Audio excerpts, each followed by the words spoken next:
नमस्कार दोस्तों, स्वागत है आपके अपने यूट्यूब चैनल पर। दोस्तों, आज की इस क्लास में हम यूपी स्पेशल के बारे में पढ़ेंगे। यूपी स्पेशल में आपके कोई भी एग्ज़ाम में क्वेश्चन पूछे जा रहे हैं अगर यूपी स्पेशल से, तो आपको इसी क्लास से मिल जाएंगे। आपको अन्य कोई क्लास देखने की ज़रूरत नहीं पड़ेगी। इसी क्लास में सारे टॉपिक, जो भी इम्पोर्टेंट टॉपिक हैं, उन सभी टॉपिक को कवर किया जाएगा। कोशिश ये रहेगी कि इसी क्लास से आपके सारे क्वेश्चन मिल जाएँ, फंस जाएँ, ये हमारी कोशिश रहेगी। मैप के माध्यम से कंप्लीट यूपी स्पेशल के बारे में हम पढ़ेंगे। सारी चीज़ों को हम समझेंगे। कुछ फैक्ट के बारे में जानेंगे। कुछ फैक्ट को हम ऐसे ही ओरली बोलेंगे, आप लोग नोट करिएगा, कहीं पर कोई नोट्स बना लीजिए, वहाँ पर नोट्स करिएगा। बाकी आपको इस पीडीएफ मिल जाएगी। इसकी जो भी पीडीएफ बनेगी वो आपको मिल जाएगी। जो भी यहाँ पर हम नोट कराएंगे वो सभी की पीडीएफ आपको प्रोवाइड करा दी जाएगी। कहाँ पे कराई जाएगी उसके बारे में भी हम डिटेल से जानेंगे। बाकी फ़िलहाल में अन्य सभी जानकारी के लिए आप हमारे एप्लीकेशन एग्ज़ाम वेब को डाउनलोड कर लीजिए। पीडीएफ भी आपको लगभग यहीं पर मिल जाएंगी सारी, और इसकी जो लिंक है वो डिस्क्रिप्शन बॉक्स में दी गई है, तो वहाँ से आप डाउनलोड कर लीजिए। इसकी पीडीएफ आपको वहीं पर मिल जाएगी, प्रोवाइड करा दी जाएगी। चलिए आज की क्लास को स्टार्ट करते हैं। तो आज की क्लास में सबसे पहले हमें यूपी स्पेशल में कुछ यूपी के यानी उत्तर प्रदेश के कुछ सामान्य परिचय के बारे में जानना होगा। सामान्य परिचय में हम क्या क्या चीज़ें जानेंगे। अगर सामान्य परिचय की बात की जाए तो हमें सबसे पहले पता होना चाहिए कि उत्तर प्रदेश का क्षेत्रफल कितना है। यानी हम उत्तर प्रदेश के बारे में चर्चा कर रहे हैं तो टोटल जानकारी हम उत्तर प्रदेश के बारे में ही पढ़ेंगे। अगर कोई स्पेसिफिक स्टेट के बारे में अगर हमें कुछ बताना होगा तो मैं बता दूंगा आपको, तो वहाँ पर मैं आपको उस स्टेट का नाम लूँगा। अदरवाइज़ जो भी इन्फॉर्मेशन है वो हम उत्तर प्रदेश के बारे में ही पढ़ेंगे। तो हम बार बार उत्तर प्रदेश का नाम नहीं लेंगे, जिससे आपको एक ही शब्द बार बार सुनने को नहीं मिलेगा। देखिए, क्षेत्रफल की बात की जाए तो उत्तर प्रदेश का जो क्षेत्रफल है वो कितना है। क्षेत्रफल है 2,40,928 वर्ग किलोमीटर उत्तर प्रदेश का क्षेत्रफल है। भारत के क्षेत्रफल की बात की जाए कि भारत का क्षेत्रफल कितना है। भारत का क्षेत्रफल, तो भारत का क्षेत्रफल है 32,87,263 वर्ग किलोमीटर। कितना है? 32,87,263 वर्ग किलोमीटर है। उत्तर प्रदेश का क्षेत्रफल भारत के क्षेत्रफल का कितने प्रतिशत है? तो 7.33% है। यहाँ से क्वेश्चन बनता है, उत्तर प्रदेश का क्षेत्रफल भारत के क्षेत्रफल से कितने प्रतिशत है? 7.33% है। उत्तर प्रदेश का क्षेत्रफल की दृष्टि से कौन सा स्थान है? चौथा स्थान है भारत में। पहला स्थान किसका है? पहला स्थान है राजस्थान का।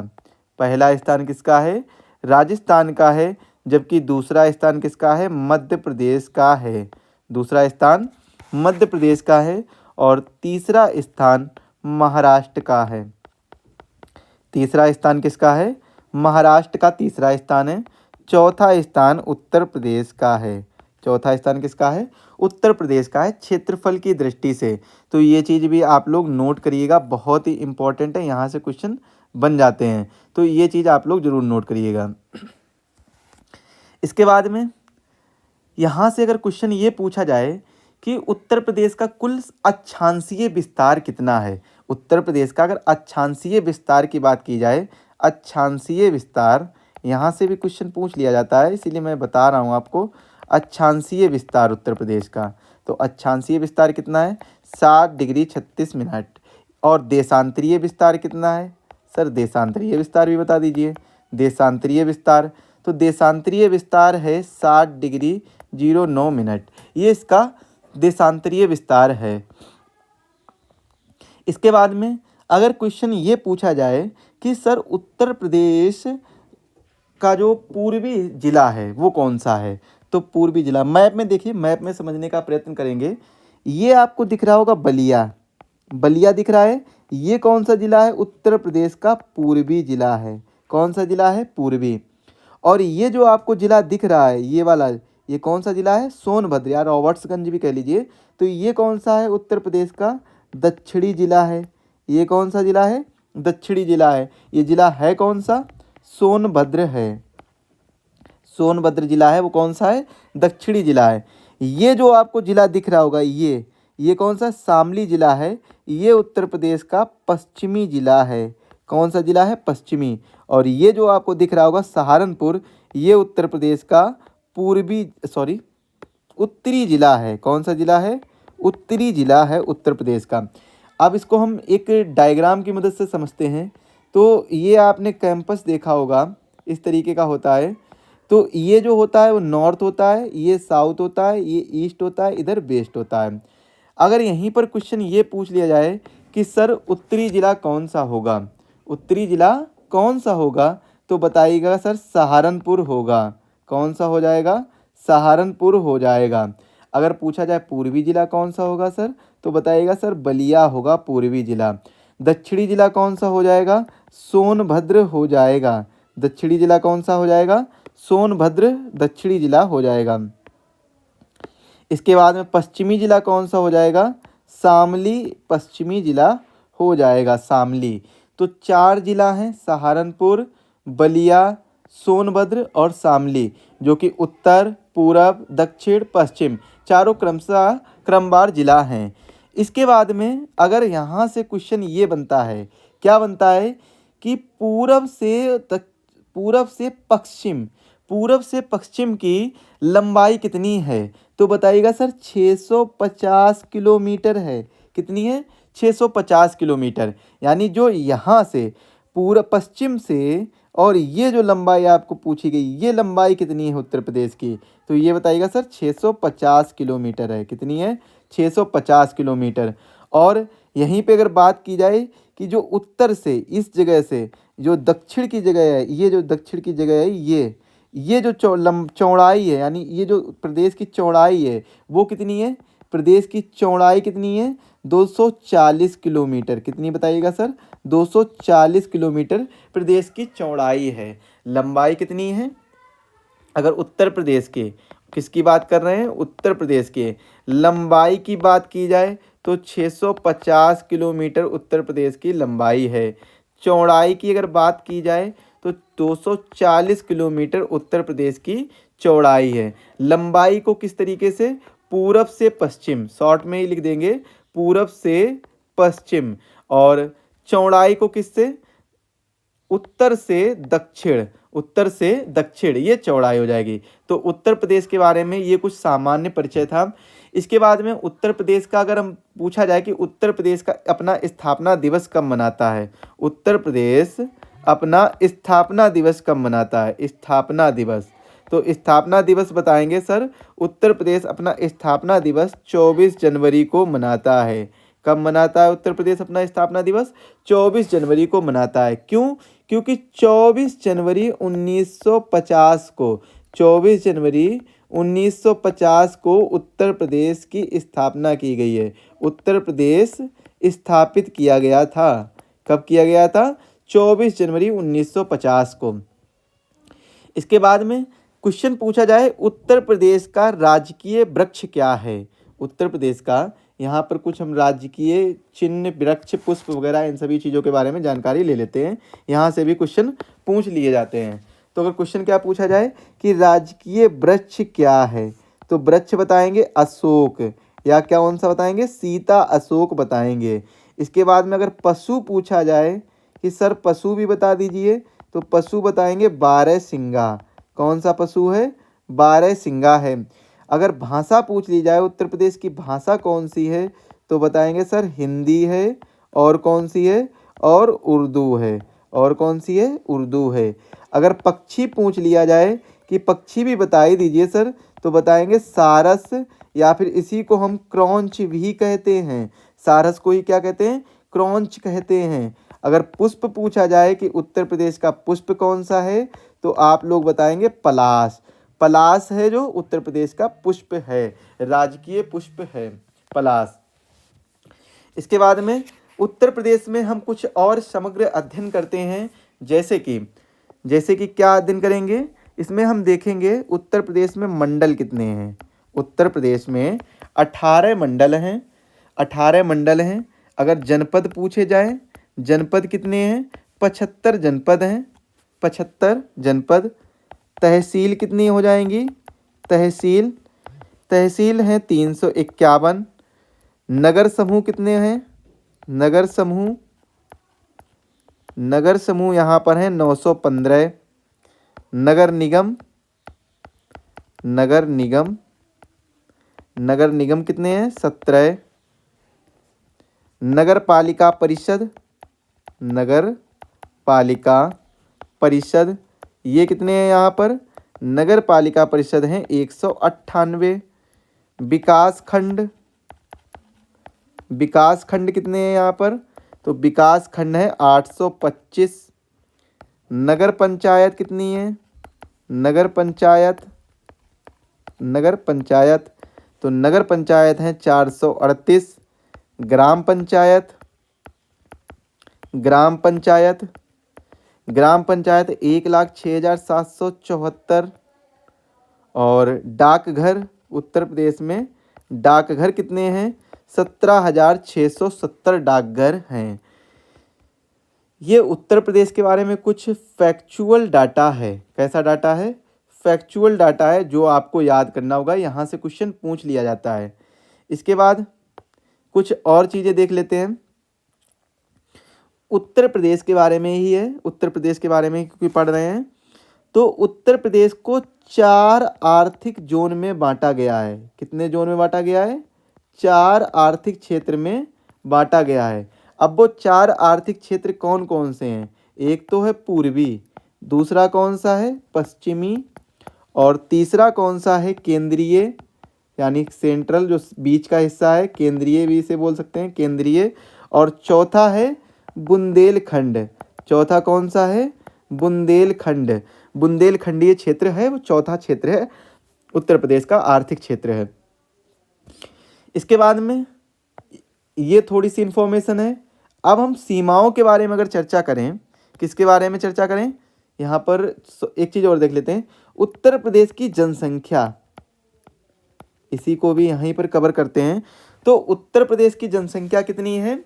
19 करोड़ 98,12,341 उत्तर प्रदेश की जनसंख्या है। अगर पुरुष जनसंख्या की बात की जाए तो 10,44,80,510 पुरुष हैं। वहीं अगर महिलाओं की बात की जाए, स्त्री की बात की जाए तो 9,53,31,831 महिलाएं हैं। कितनी महिलाएं हैं? 9,53,31,831 महिलाएं हैं। इसके बाद में दशकीय जनसंख्या वृद्धि कितनी है? दशकीय जनसंख्या वृद्धि ये क्वेश्चन पूछ लिया जाता है। दशकीय जनसंख्या वृद्धि वो कितनी है? 20.33%। 20.33%। इसके बाद में अगर क्वेश्चन पूछा जाए कि उत्तर प्रदेश का जनसंख्या घनत्व कितना है, जनसंख्या घनत्व कितना है, तो जनसंख्या घनत्व बताएंगे सर 829 है। और लिंगानुपात पूछ लिया जाए कि उत्तर प्रदेश का लिंगानुपात कितना है, लिंगानुपात,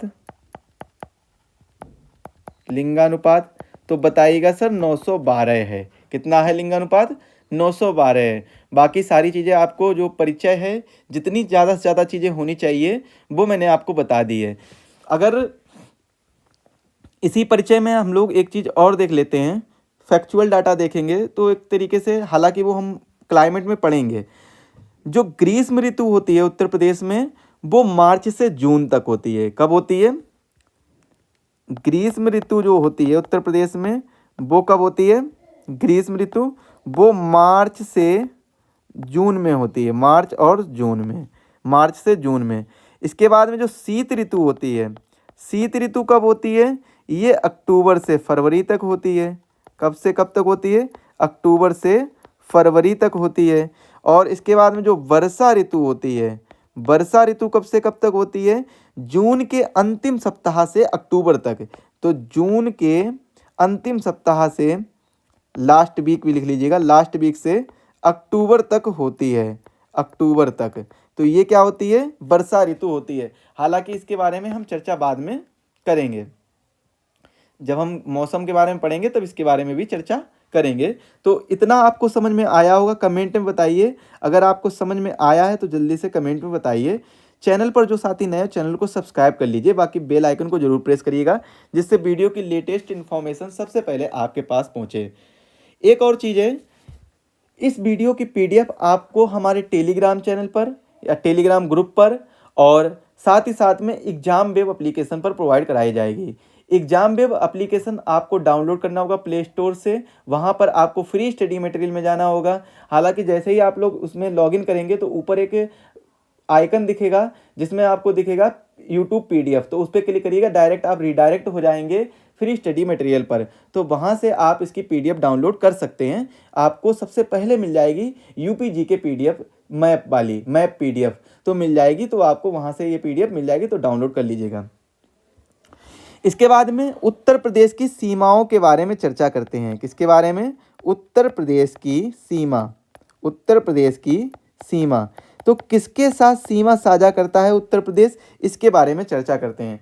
तो पहले तो हम कुछ नॉर्मल फैक्ट जान लेते हैं, इसके बाद में हम समझेंगे कौन कौन से जिले हैं जो सीमा साझा करते हैं। चलिए देखते हैं। मैंने आपको बताया था कि उत्तर प्रदेश का जो सबसे उत्तरी जिला है वो कौन सा है? सहारनपुर। पश्चिमी जिला कौन सा है? शामली है। ये आपको जिला दिख रहे होंगे, ये कौन सा? पश्चिमी जिला है। उत्तर प्रदेश का जो उत्तरी जिला है वो कौन सा है? सहारनपुर है, और पश्चिमी जिला शामली है। वहीं अगर पूर्वी जिला की बात की जाए तो ये बलिया है, और दक्षिणी जिला सोनभद्र या रॉबर्ट्सगंज है। दक्षिणी जिला कौन सा है? सोनभद्र या रॉबर्ट्सगंज, दोनों एक ही नाम है, क्योंकि सोनभद्र जिला का नाम है लेकिन इसका जो मुख्यालय है वो कहाँ पर है? रॉबर्ट्सगंज में है। और जैसे फरक्काबाद जिले का नाम है लेकिन इसका जो मुख्यालय है वो कहाँ पर है? फतेहगढ़ में पड़ता है। तो ऐसे कुछ चीज़ें हैं जिनके मुख्यालय के नाम से भी जाना जाता है। तो ये कौन सा है? ये दक्षिणी है। तो ये जो आपका सहारनपुर है ये कौन सा है? उत्तरी है। ये पूर्वी है, ये दक्षिणी है, और ये पश्चिमी जिला है शामली। तो ये चीज़ आपको समझ में आ गई होगी। तो इसी हिसाब से कौन सी सीमा कहाँ साझा होती है, कौन से राज्य के साथ उत्तर प्रदेश का जिला सीमा साझा करता है, इसके बारे में भी हम चर्चा करते हुए चलेंगे। लेकिन पहले कुछ फैक्ट देख लेते हैं। तो अगर उत्तर प्रदेश की सीमा की बात की जाए तो 8 राज्यों के साथ सीमा साझा करता है, एक केंद्र शासित प्रदेश के साथ सीमा साझा करता है, केंद्र शासित प्रदेश, और एक देश के साथ सीमा साझा करता है। किसके साथ सीमा साझा करता है? एक देश के साथ सीमा साझा करता है। इसको थोड़ा सा नीचे करते हैं। हाँ जी, एक देश के साथ सीमा साझा करता है। चलिए जानते हैं सबसे पहले 8 राज्य, वो कौन कौन से राज्य हैं। एक है हरियाणा, एक कौन सा है? हरियाणा है। दूसरा कौन सा है? हिमाचल प्रदेश है। कौन सा हो जाएगा? हिमाचल प्रदेश हो जाएगा। इसके बाद में तीसरा राजस्थान, तीसरा कौन सा है? राजस्थान। चौथा कौन सा है? मध्य प्रदेश है। चौथा कौन सा है? मध्य प्रदेश है। छत्तीसगढ़ है। इसके बाद छत्तीसगढ़ के बाद झारखंड के बाद बिहार और उत्तराखंड। तो ये कितने हैं? ये कुल 8 जिला, हरियाणा, हिमाचल प्रदेश, राजस्थान, मध्य प्रदेश, छत्तीसगढ़, झारखंड, बिहार और उत्तराखंड, ये 8 राज्य हैं जिनके साथ उत्तर प्रदेश सीमा साझा करता है। अब सर एक केंद्र शासित प्रदेश भी बता दीजिए कौन सा है? तो केंद्र शासित प्रदेश है दिल्ली। कौन सा प्रदेश है? दिल्ली है। अब सर एक देश भी बता दीजिए कौन सा देश है जिसके साथ सीमा साझा करता है? तो वो है नेपाल। कौन सा है? नेपाल देश है जिसके साथ उत्तर प्रदेश सीमा साझा करता है। तो ये चीज़ आपको याद रखनी होगी, इंपॉर्टेंट है, इस चीज़ को आपको याद रखना होगा। अब हम जान लेते हैं उत्तर प्रदेश का कौन सा जिला किन राज्यों के साथ सीमा साझा करता है। ये चीज़ बहुत ही ज़रूरी है, यहाँ से क्वेश्चन पूछा जाता है। तो सबसे पहले तो हम उत्तरी सीमा की बात करते हैं। तो उत्तरी सीमा 2 राज्य और एक देश के साथ बनाती है। कौन कौन से 2 राज्य हैं? हिमाचल प्रदेश और उत्तराखंड। देश कौन सा है? नेपाल। देश कौन सा है? नेपाल है। तो सबसे पहले हम बात करेंगे किसके बारे में? बात करते हैं हिमाचल प्रदेश के बारे में। किसके बारे में चर्चा करेंगे? हिमाचल प्रदेश के बारे में।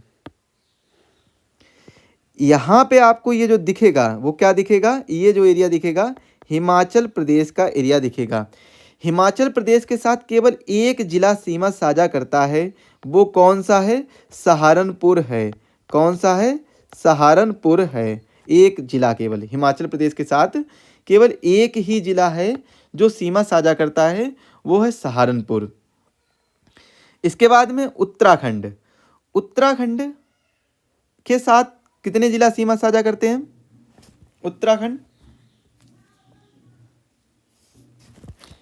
तो पहले तो देख लीजिए उत्तराखंड कहाँ से, ये जो आपको पीलीभीत दिख रहा होगा, तो ये जो एरिया पड़ता है ये उत्तराखंड का एरिया पड़ता है। उत्तराखंड, उत्तराखंड, उत्तराखंड के साथ कितने, 7 जिला सीमा साझा करते हैं। कितने, 7 जिला। अब वो 7 जिला कौन कौन से हैं उत्तराखंड के साथ जो सीमा साझा करते हैं? एक तो है सहारनपुर, एक कौन सा है, सहारनपुर है पहला, ये पहला हो जाएगा। इसके बाद में मुजफ्फरनगर दूसरा हो जाएगा, दूसरा, ये तीसरा हो जाएगा, चौथा हो जाएगा, पांचवा हो जाएगा, छठा हो जाएगा और पीलीभीत सातवां हो जाएगा। कौन कौन से, सहारनपुर, मुजफ्फरनगर, बिजनौर, मुरादाबाद, रामपुर, बरेली, पीलीभीत। रामपुर, बरेली और पीलीभीत, ये क्या है, ये 7 जिले हैं जो उत्तराखंड के साथ सीमा साझा करते हैं। इसके बाद में अगर हम बात करें नेपाल, तो नेपाल देखिए, नेपाल, नेपाल कहाँ से आपको देखने को मिलेगा, नेपाल मिलेगा ये जो थोड़ा सा एरिया महाराजगंज का एरिया है ना, जो ये एरिया महाराजगंज, यहाँ से ये जो एरिया है ये नेपाल का एरिया है। कौन सा है, नेपाल। तो नेपाल के साथ कितने जिला, 7 जिला सीमा साझा करते हैं। नेपाल के साथ कितने हैं, 7 जिला हैं जो सीमा साझा करते हैं। एक कौन सा हो जाएगा, पहला हो जाएगा पीलीभीत, दूसरा कौन सा हो जाएगा, लखीमपुर खीरी, तीसरा कौन सा हो जाएगा, बहराइच हो जाएगा, तीसरा बहराइच, चौथा कौन सा हो जाएगा, चौथा ये श्रावस्ती, चौथा कौन सा हो जाएगा, श्रावस्ती हो जाएगा, और पांचवा हो जाएगा बलरामपुर, छठा कौन सा हो जाएगा, सिद्धार्थनगर, छठा कौन सा हो जाएगा, सिद्धार्थनगर या नौगढ़ भी कह सकते हैं, नौगढ़। और इसके बाद में ये जो 7वां जिला है ये कौन सा होगा, महाराजगंज 7वां जिला होगा। ये कौन सा है, सिद्धार्थनगर है, इसको याद रखिएगा। ये जो जिला है ये कौन सा है, सिद्धार्थनगर है, सिद्धार्थनगर। ये कौन सा है, ये आप लोग बताइएगा, श्रावस्ती है। कौन सा है, श्रावस्ती है। तो दोनों जिले आप लोग याद रखिएगा। इसके बाद में बात आती है पूर्वी सीमा की। तो पूर्वी सीमा एक तो बिहार के साथ लगती है और एक लगती है झारखंड के साथ। तो बिहार देखिए, सबसे पहले हम देख लेते हैं झारखंड। तो झारखंड के साथ केवल एक ही जो जिला है वो सीमा साझा करता है, वो कौन सा है, ये आपको दिखेगा सहारनपुर। ये झारखंड है, कौन सा है, झारखंड है, झारखंड। तो ये जो आपको दिख रहा है ना सहारनपुर, केवल एक जिला सीमा साझा करता है, वो कौन सा है, सहारनपुर है। सहारनपुर एक जिला सीमा साझा करता है, सॉरी सहारनपुर नहीं, सोनभद्र। कौन सा है, सोनभद्र है। झारखंड के साथ केवल एक जिला साझा करता है, वो कौन सा है, सोनभद्र है, सोनभद्र। इसके बाद में ये जो देखिए, ये कौन सा पूरा एरिया पड़ेगा, ये अब बिहार का पड़ेगा। ये जो एरिया पड़ेगा ये वाला, ये कौन सा पड़ेगा, ये बिहार का एरिया पड़ेगा, बिहार। तो बिहार के साथ कितने जिला सीमा साझा करते हैं, 7 जिला सीमा साझा करते हैं बिहार के साथ। तो एक जो थोड़ा सा आपको देखने को मिलेगा महाराजगंज, पहला जिला आपको जो देखने को मिलेगा महाराजगंज। कैसे देखिए, इस जगह से देखिए, यहाँ से ये नेपाल है, ये थोड़ा सा आपको दिखने को मिलेगा, ये यहाँ से समझिएगा। ये जो एरिया आपको दिख रहा है, जूम करिएगा, ये जो एरिया छोटा सा दिख रहा है ये कौन सा है, ये आपको महाराजगंज का एरिया देखने को मिलेगा। तो पहला जिला कौन सा बन जाता है, पहला जिला महाराजगंज, और दूसरा जिला कुशीनगर। दूसरा जिला कौन सा हो जाएगा, कुशीनगर। तीसरा जिला कौन सा हो जाएगा, देवरिया हो जाएगा। चौथा जिला बलिया हो जाएगा। पांचवा जिला कौन सा हो जाएगा, गाजीपुर हो जाएगा। और छठा जिला चंदौली हो जाएगा। सातवां जिला सोनभद्र हो जाएगा। तो ये 7 जिला हैं जो कि किसके साथ सीमा साझा करते हैं? बिहार के साथ। इसके बाद में सबसे अधिक सीमा साझा करता है दक्षिणी सीमा, वो किसमें है? मध्य प्रदेश के साथ में दक्षिणी सीमा साझा करता है। तो एक बार हम इसमें देख लेते हैं दक्षिणी सीमा में ही सबसे पहले किसको देख लेते हैं? छत्तीसगढ़ को। ये जो आपको दिखेगा, ये जो आपको एरिया दिखेंगे, ये कौन से दिखेंगे आपको? छत्तीसगढ़ के दिखेंगे। तो छत्तीसगढ़ के साथ कौन सा है? छत्तीसगढ़ के साथ एक जिला सीमा साझा करता है, वो कौन सा है? सोनभद्र है। बाकी ये आपको कौन सा देखने को मिलेगा? ये आपको देखने को मिलेगा मध्य प्रदेश का एरिया, जो कि यहाँ से, इस जगह से आपको जो आगरा का जो ये एरिया है, यहाँ पर लगभग आपको ये पूरा कौन सा देखने को मिलेगा? एमपी देखने को मिलेगा, मध्य प्रदेश देखने को मिलेगा। और मध्य प्रदेश के कितने? 11 जिले सीमा साझा करते हैं, 11 जिले। एक तो ये पहला कौन सा हो जाएगा? आगरा हो जाएगा। दूसरा कौन सा हो जाएगा? इटावा हो जाएगा। तीसरा कौन सा हो जाएगा? उरई या जालौन भी कह लीजिए, जालौन हो जाएगा। चौथा कौन सा हो जाएगा? झांसी हो जाएगा। पांचवा कौन सा हो जाएगा? ललितपुर हो जाएगा। छठा कौन सा हो जाएगा? महोबा हो जाएगा। सातवां बांदा हो जाएगा। आठवां चित्रकूट हो जाएगा। नौवां प्रयागराज, 9वां जिला। इसके बाद में मिर्ज़ापुर 10वां और सोनभद्र 11वां जिला है। उत्तर प्रदेश का एकमात्र जिला ललितपुर, जो मध्य प्रदेश से घिरा हुआ है और एकमात्र ऐसा जिला है जो सबसे कम जिलों के साथ सीमा साझा करता है। मतलब केवल झांसी जिला के साथ सीमा साझा करता है, बाकी किसी अन्य जिले के साथ सीमा साझा नहीं करता है। बाकी आप कोई भी जिला देख लीजिए, वो 2 या 2 से अधिक जिलों के साथ सीमा साझा करते हैं, लेकिन ललितपुर एक ऐसा जिला है जो केवल एक जिले के साथ सीमा साझा करता है। वो भी कौन सा जिला है? झांसी जिला के साथ सीमा साझा करता है। आपको मध्य प्रदेश में कितने? 11 जिले देखने को मिलेंगे। छत्तीसगढ़ में 1 जिला देखने को मिलेगा। इसके बाद हम बात करते हैं पश्चिमी सीमा की। तो पश्चिमी सीमा में देखिए, पश्चिमी सीमा में सबसे पहले हम बात करते हैं हरियाणा की। सबसे पहले किसकी बात करते हैं? हरियाणा। चलिए नीचे से देख लेते हैं राजस्थान। राजस्थान में केवल 2 जिला, एक कौन सा है? मथुरा, और दूसरा कौन सा है? आगरा। एक आगरा, दूसरा मथुरा। एक आगरा, दूसरा मथुरा। ये 2 जिला हैं जो राजस्थान के साथ सीमा साझा करते हैं। किसके साथ सीमा साझा करते हैं? राजस्थान के साथ। ये क्या है? ये राजस्थान है। राजस्थान के साथ सीमा साझा करते हैं। अब ये जो बचा हुआ है, ये क्या है? हरियाणा है, हरियाणा। और यहीं पर आपको देखने को मिलेगा दिल्ली। क्या देखने को मिलेगा? दिल्ली देखने को मिलेगा।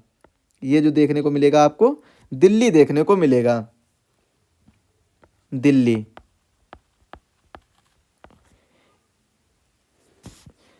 तो राजस्थान के साथ कितने हैं? 2 जिले हैं। दिल्ली के साथ कितने जिले हैं? तो दिल्ली के साथ भी 2 जिले हैं। कौन कौन से? एक तो है नोएडा या गौतम बुद्ध नगर कह लीजिए, दूसरा कहिए गाजियाबाद। एक दिल्ली को यहाँ लिख लेंगे, दिल्ली के साथ कौन कौन से हैं? एक तो है गौतम बुद्ध नगर, एक कौन सा है? गौतम बुद्ध नगर या नोएडा कह लीजिए, और दूसरा कौन सा है? गाजियाबाद। दूसरा कौन सा जिला है? गाजियाबाद है, जो दिल्ली के साथ सीमा साझा करता है। हरियाणा के साथ देखिए 6 जिले सीमा साझा करते हैं। एक कौन सा है? सहारनपुर है। दूसरा कौन सा है? शामली है। तीसरा कौन सा है? बागपत है, ये तीसरा बागपत है। चौथा कौन सा है? गौतम बुद्ध नगर है। चौथा कौन सा है? गौतम बुद्ध नगर। यहाँ पर जो आपको ये दिल्ली दिख रहा होगा ना, ये दिल्ली, तो ये दिल्ली पूरा गाजियाबाद को कवर करता है, साथ में थोड़ा सा नोएडा को भी। तो गौतम बुद्ध नगर ये कौन सा है? ये है चौथा, गौतम बुद्ध नगर हरियाणा के लिए। और पांचवा कौन सा है?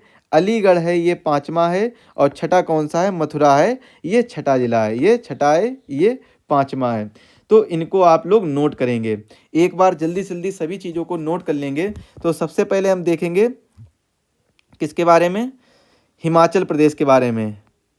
हिमाचल प्रदेश, हिमाचल प्रदेश। तो हिमाचल प्रदेश के कितने? एक जिला सीमा साझा करता है। कौन सा जिला है? सहारनपुर है, सहारनपुर। सबसे पहले हम कम वाले को देखते हैं, इसके बाद में देखेंगे झारखंड। झारखंड, झारखंड के साथ भी एक जिला सीमा साझा करता है, वो कौन सा है? सोनभद्र है, सोनभद्र। इसके बाद में छत्तीसगढ़, छत्तीसगढ़, छत्तीसगढ़ के साथ भी एक जिला सीमा साझा करता है, वो कौन सा है? सोनभद्र है छत्तीसगढ़ के साथ।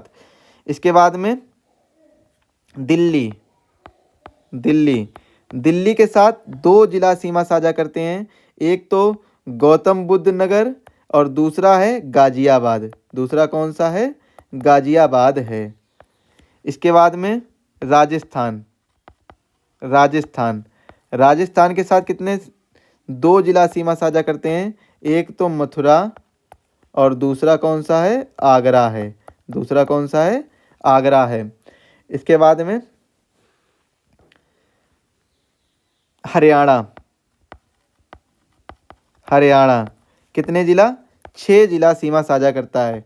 सहारनपुर, सहारनपुर, शामली, शामली, गौतम बुद्ध नगर, गौतम बुद्ध नगर, बागपत, अलीगढ़। याद रखिएगा, हरियाणा के साथ गाजियाबाद नहीं सीमा साझा करता है, अलीगढ़ और मथुरा। इसके बाद में उत्तराखंड, उत्तराखंड के साथ 7 जिला हैं। कौन कौन से? सहारनपुर, सहारनपुर, मुजफ्फरनगर, मुजफ्फरनगर, बिजनौर, बिजनौर, मुरादाबाद, रामपुर, बरेली और पीलीभीत। और कौन सा है? पीलीभीत। इसके बाद में बिहार, बिहार के साथ भी 7 जिला हैं। कौन कौन से हैं 7? महाराजगंज, महाराजगंज, कुशीनगर, कुशीनगर, देवरिया, बलिया, गाजीपुर, चंदौली,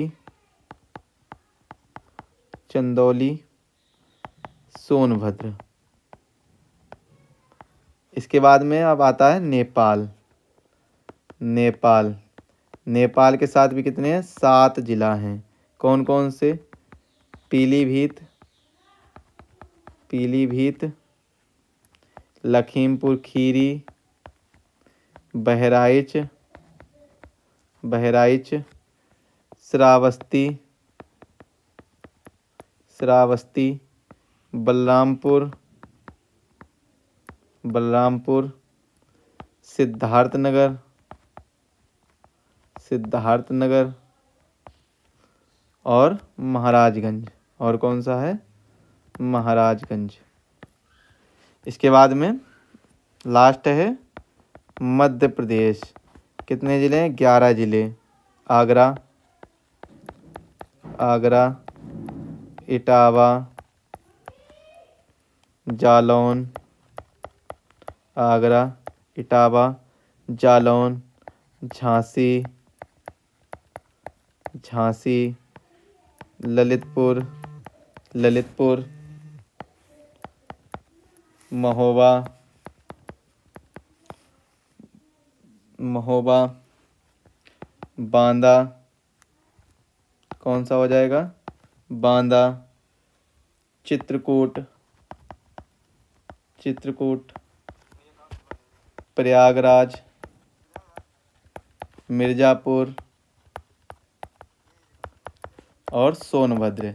ये 11 ज़िले किसके साथ हो जाएंगे? ये मध्य प्रदेश के साथ हो जाएंगे। तो ये सभी हैं, ब्रीफ डिस्क्रिप्शन है इसका कि कौन सा जो राज्य है वो उत्तर प्रदेश के किन जिलों के साथ सीमा साझा कर रहा है।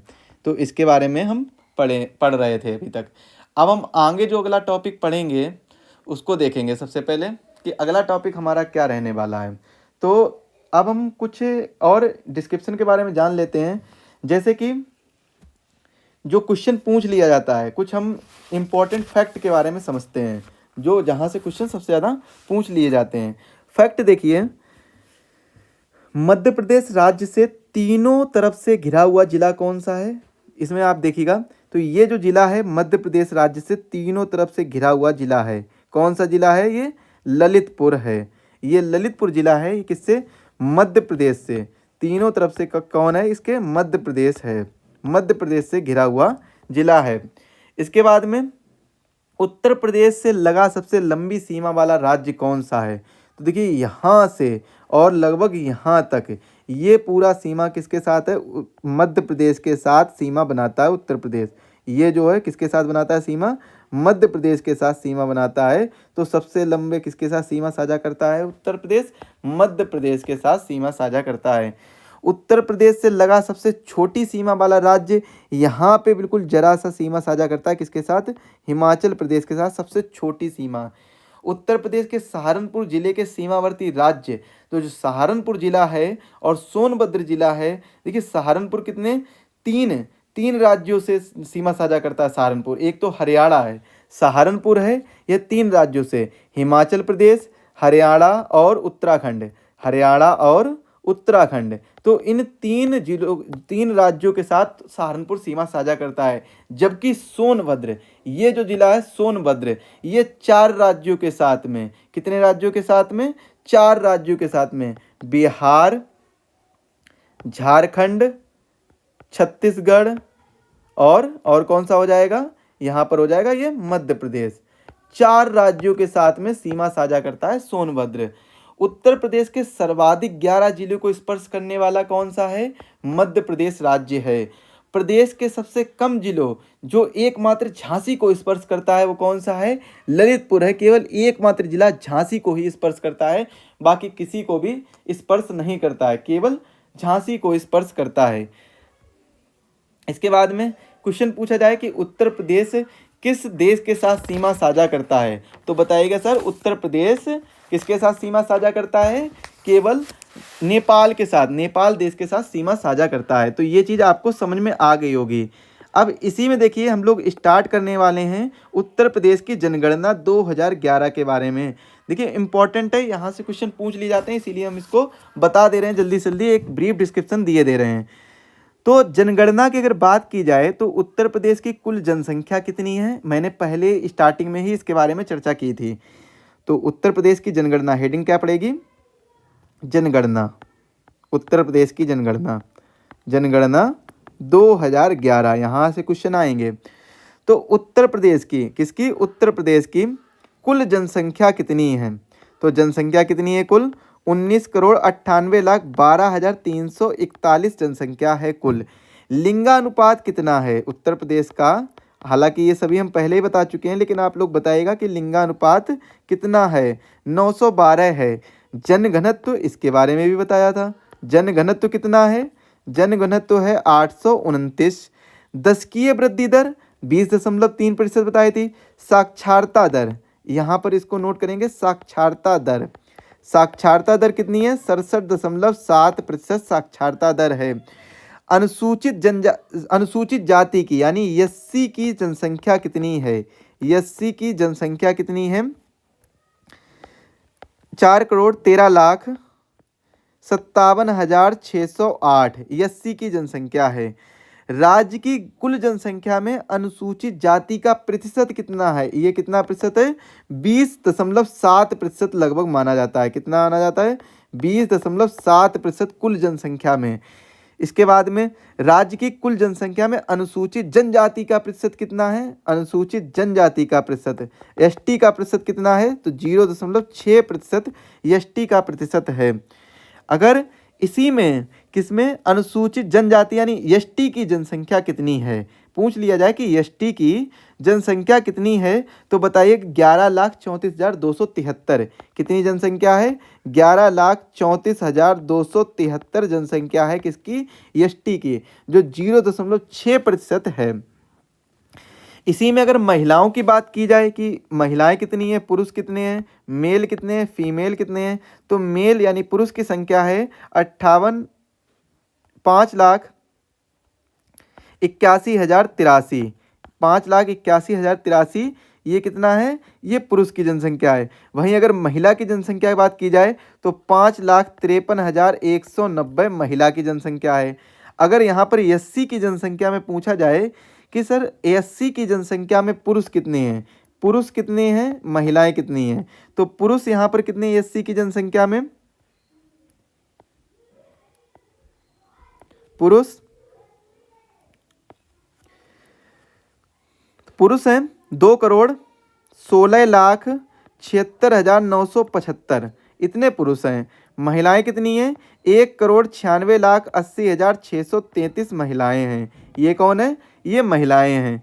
अगर साक्षरता दर की बात की जाए तो पुरुष साक्षरता दर और महिला साक्षरता दर, पुरुष साक्षरता दर कितना है? 77.3% है और महिला साक्षरता दर कितना है? 57.2% है उत्तर प्रदेश का साक्षरता दर। उत्तर प्रदेश की ग्रामीण जनसंख्या के बारे में पूछा जाए, किसके बारे में पूछा जाए? ग्रामीण जनसंख्या के बारे में, तो बताइएगा सर 15,53,17,278 ग्रामीण जनसंख्या है। राज्य की कुल जनसंख्या में ग्रामीण जनसंख्या का प्रतिशत कितना है? अगर प्रतिशत पूछ लिया जाए तो 77.7% है ग्रामीण जनसंख्या उत्तर प्रदेश की जनसंख्या का। नगरीय जनसंख्या, किसकी बात की जाए? नगरीय जनसंख्या की, तो बची हुई जनसंख्या नगरीय जनसंख्या है। 4,44,95,063, ये कौन सी है? ये नगरीय जनसंख्या है। अगर प्रतिशत की बात की जाए तो 22.3% है नगरीय जनसंख्या। कितनी है? 22.3%। इसके बाद में अगर शिशु लिंगानुपात के बारे में पूछ लिया जाए, किसके बारे में पूछ लिया जाए? शिशु लिंगानुपात, तो शिशु लिंगानुपात कितना है? 902 शिशु लिंगानुपात है। प्रति 1000 बालकों पर बालिकाएं कितनी हैं? 902 हैं। शिशु लिंगानुपात कितना है? 902 है। ये चीज़ याद रखिएगा। इसके बाद में अगर धर्म के हिसाब से जनसंख्या या जनगणना देखी जाए तो हिंदू कितने पाए जाते हैं? तो हिंदू पाए जाते हैं 15,93,12,654 हिंदू जनसंख्या है, जो कि 79.73% है। हिंदू जनसंख्या कितनी है? 79.73%। वहीं मुस्लिम जनसंख्या की बात की जाए तो 3,84,83,967 मुस्लिम जनसंख्या है, जो कि 19.26% है उत्तर प्रदेश में कुल जनसंख्या का। सिख की बात की जाए और जैन की बात की जाए, ईसाई की बात की जाए और अन्य धर्मों और यानी बौद्ध धर्म या फिर अन्य धर्मों की बात की जाए तो जितने भी बचे हुए हैं तो ये क्या है? लगभग 1 करोड़ के आसपास बचे हुए हैं। ये क्या हो जाएंगे? 1 करोड़ से भी कम है, 1 करोड़ से भी कम है, तो ये अन्य धर्म हो जाएंगे। जैसे कि जैन की अगर बात की जाए, जैन कितने हैं? तो जैन हो जाएंगे 2,13,267। बौद्ध कितने हो जाएंगे? बौद्ध उत्तर प्रदेश में बौद्ध हो जाएंगे 2,06,285। 6,285। इसके बाद में ईसाई कितने हो जाएंगे? ईसाई हो जाएंगे 3,56,448। सिख कितने हो जाएंगे? सिख हो जाएंगे 6,43,500 सिख हो जाएंगे। हिंदू की अगर बात कर ली जाए तो हिंदू कितने हो जाएंगे? हिंदू हो जाएंगे 15,93,12,654 हिंदू हो जाएंगे। और मुस्लिम कितने हो जाएंगे? 3,84,83,967 ये मुस्लिम जनसंख्या हो जाएगी उत्तर प्रदेश में। तो उत्तर प्रदेश की कुल जनसंख्या के हिसाब से हमने सारी चीज़ें देख ली हैं। इसके बाद में कुछ फैक्चुअल डाटा है जो आपको याद रखना होगा, जैसे कि सर्वाधिक साक्षरता दर वाला जिला कौन सा है? गौतम बुद्ध नगर। इसको यहाँ पर देखिए, उत्तर प्रदेश की सर्वाधिक साक्षरता दर वाला जिला कौन सा है? गौतम बुद्ध नगर है सर्वाधिक साक्षरता दर वाला जिला। न्यूनतम साक्षरता दर वाला जिला कौन सा है? न्यूनतम साक्षरता दर वाला जिला श्रावस्ती। कौन सा है? श्रावस्ती है।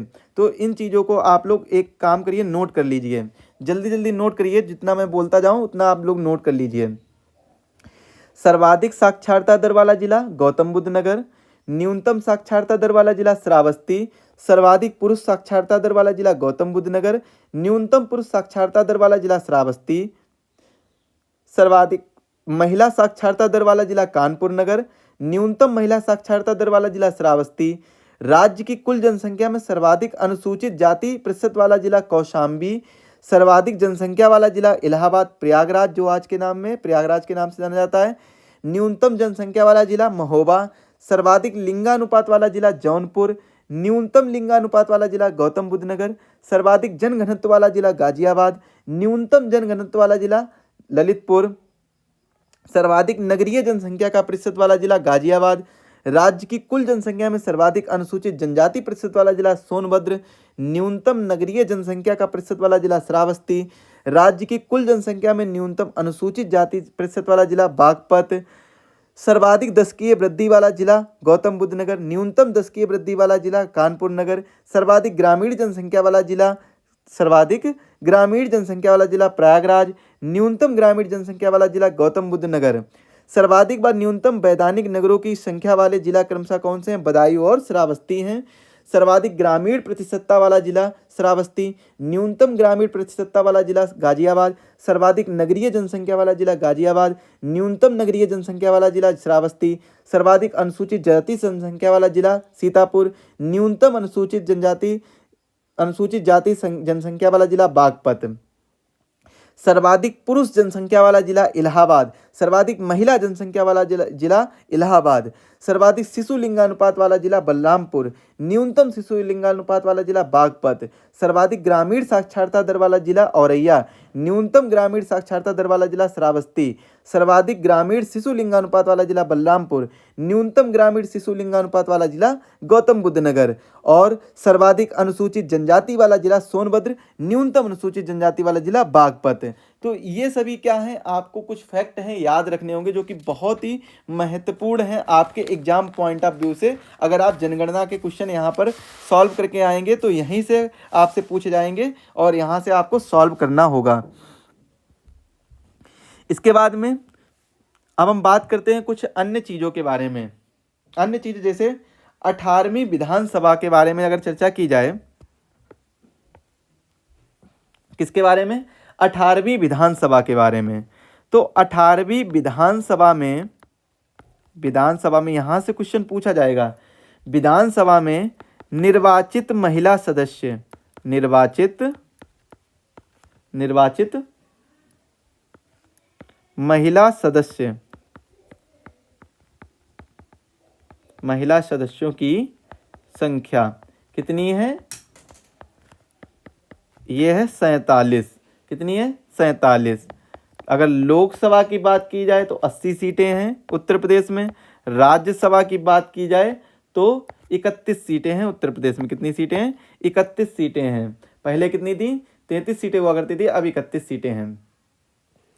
उत्तर प्रदेश विधान परिषद का गठन कब हुआ था? उत्तर प्रदेश विधान परिषद का गठन कब हुआ था? 1937 में उत्तर प्रदेश विधान परिषद का गठन हुआ था।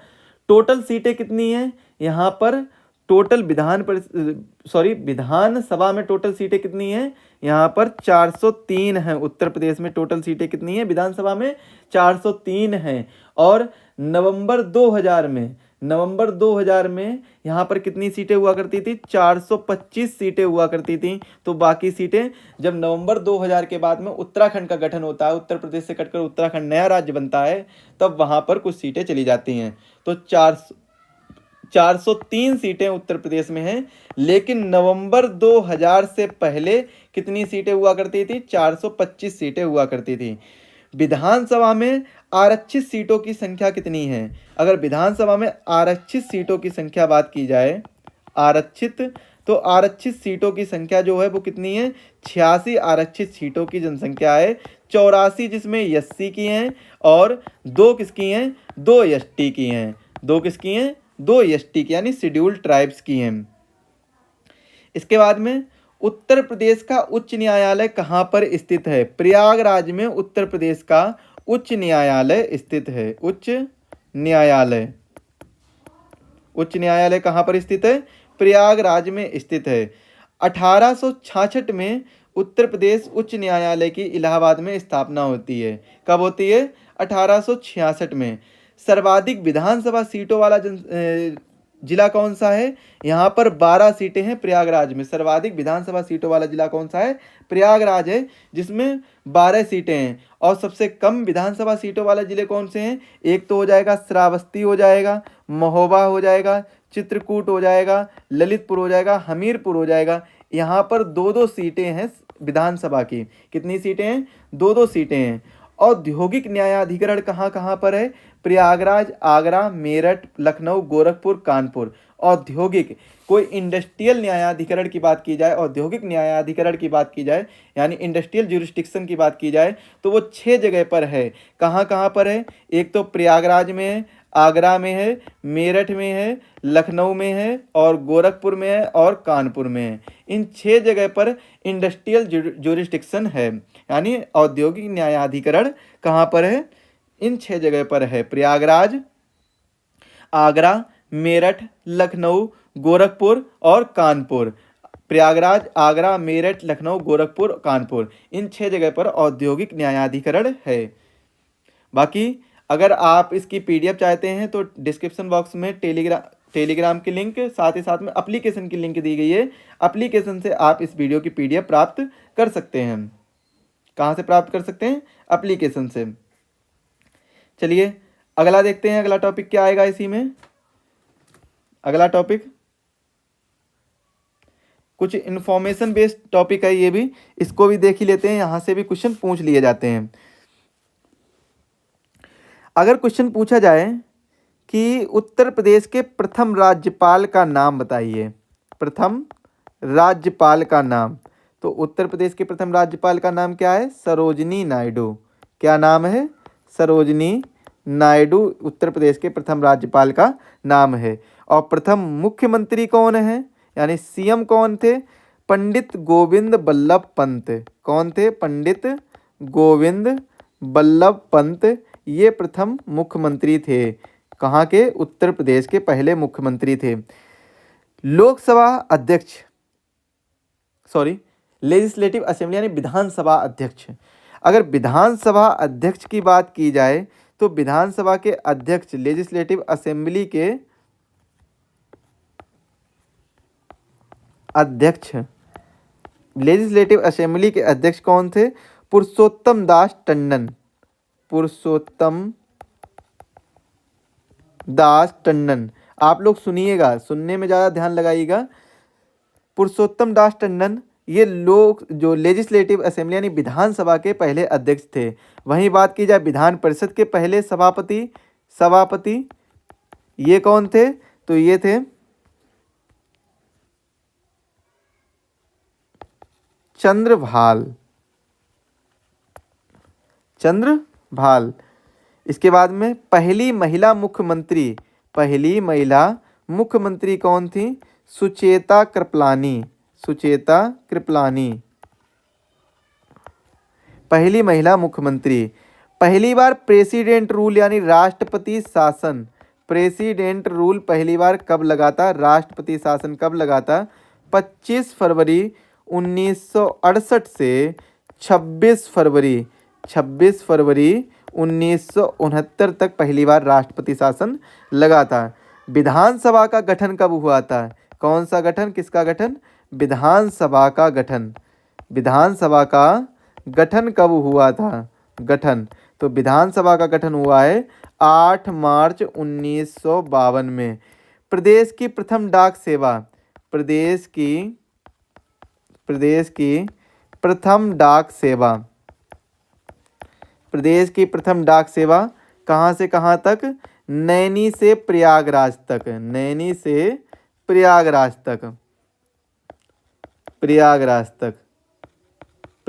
तक। कब? 1911 में। और यही देश की पहली थी। कौन सी थी? देश की पहली डाक सेवा भी कौन सी थी? नैनी से प्रयागराज तक थी। पहली डाक सेवा नैनी से प्रयागराज, देश की पहली और प्रदेश की भी पहली। तो ये चीज़ें आपको याद रखनी होगी। चलिए इसके बाद में कुछ और इन्फॉर्मेशन देखते हैं।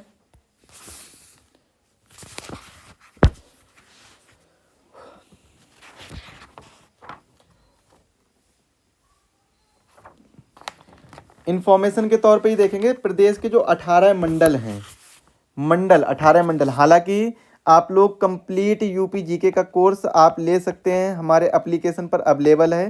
केवल 49 रुपये में आपको कंप्लीट यूपी जीके पढ़ाया गया है। वहाँ पर कंप्लीट यूपी जीके आपको 49 रुपये में मिलेगा, जिसमें बिल्कुल डिटेल से मैंने क्लासेस ली हैं, सभी चीज़ों को अच्छे से बताया है। आपको वहाँ पर 49 रुपये में मिल जाएगा। एप्लीकेशन को डाउनलोड करिए और इस कोर्स में ज्वाइन हो जाइए अधिक जानकारी के लिए और यूपी स्पेशल को बहुत ही विस्तार पूर्वक पढ़ने के लिए। यहाँ पर हम चर्चा क्या करने वाले हैं, मंडल के बारे में। तो मंडल देखिए, केवल नाम देख लीजिए कौन कौन से मंडल हैं। बाकी अगर जिला आप लोग याद करेंगे इतना डीपली नहीं पूछा जाएगा, और इतना डीपली पूछा भी जाएगा तो लेकिन टाइम नहीं है। बाकी आप लोग डीपली एक बार देख लीजिए, आपको नोट्स प्रोवाइड करा दिए जाएंगे। देखिए 18 मंडल हैं। कितने मंडल हैं, 18 मंडल हैं, जिसमें से 18 मंडल के अगर नाम पूछे जाएं,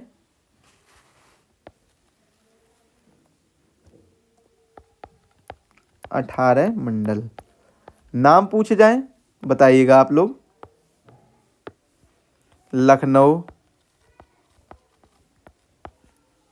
आजमगढ़, आजमगढ़, कानपुर, कानपुर, आगरा, मिर्ज़ापुर, मिर्ज़ापुर, चित्रकूट, चित्रकूट, अलीगढ़,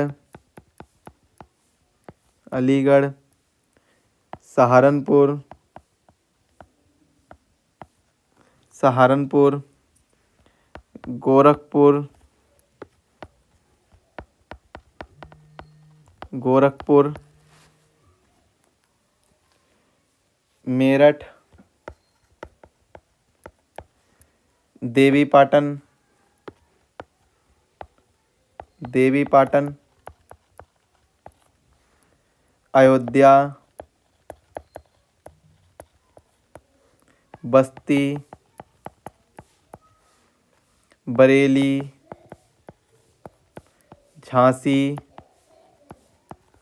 प्रयागराज, प्रयागराज, वाराणसी और मुरादाबाद, और मुरादाबाद। ये 18 मंडल हैं। कितने मंडल हैं, 18 मंडल हैं। अब इनको अगर आप लोग देखिएगा तो लखनऊ मंडल में, यहाँ पर कुछ चीज़ों को नोट करिएगा। लखनऊ मंडल में कितने ज़िले आ जाते हैं, 6 ज़िले आ जाते हैं। हरदोई, लखनऊ, सीतापुर, उन्नाव, रायबरेली, लखीमपुर खीरी। आजमगढ़ मंडल में 3 ज़िले आते हैं। कितने ज़िले आते हैं, 3 ज़िले, आजमगढ़, बलिया, मऊ। कानपुर मंडल में कितने ज़िले आते हैं, 6 ज़िले आते हैं। औरैया, इटावा, फरक्काबाद, कानपुर देहात, कानपुर नगर, कन्नौज। आगरा में देखिए, आगरा में 4 ज़िले आते हैं। कौन कौन से, आगरा, फिरोजाबाद, मैनपुरी, मथुरा। आगरा, फिरोजाबाद, मैनपुरी, मथुरा। इसके बाद मिर्ज़ापुर में देखिए, मिर्ज़ापुर में आपको 3 ज़िले देखने को मिलेंगे, भदोही, मिर्ज़ापुर, सोनभद्र। चित्रकूट में आपको 4 ज़िले देखने को मिलेंगे, बांदा, चित्रकूट, हमीरपुर, महोबा। अलीगढ़ में भी आपको 4 ज़िले देखने को मिलेंगे। अलीगढ़ में अलीगढ़, एटा, हाथरस, कासगंज। सहारनपुर में आपको 3 ज़िले देखने को मिलेंगे, मुजफ्फरनगर, सहारनपुर, शामली। गोरखपुर में आपको 4 ज़िले देखने को मिलेंगे। कौन कौन से, देवरिया, गोरखपुर, कुशीनगर, महाराजगंज। मेरठ में आपको 6 ज़िले देखने को मिलेंगे, बागपत, गौतम बुद्ध नगर, मेरठ, हापुड़, गाजियाबाद, बुलंदशहर।